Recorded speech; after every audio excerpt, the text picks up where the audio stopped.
reason is because they're money driven, and you're going to find that we are very different from that. I just want to add that. Back to you, Dr. Sa.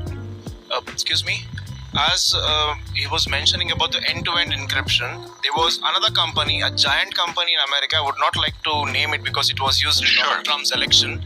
So that company promised, end-to-end encryption. But when the client or a person is liking or sharing a post on a social media platform or via a mail or something, he gets a similar post and a similar, client on the wall. So here I have seen that, this feature provides scheduling personal posts and creating blogs. So how do you do all this without having any interruption?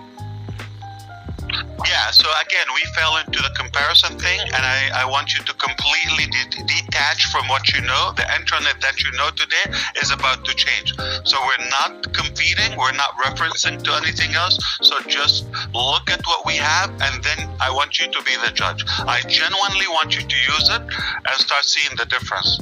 Okay, so it is definitely not from a profitability approach. It is indeed from privacy, and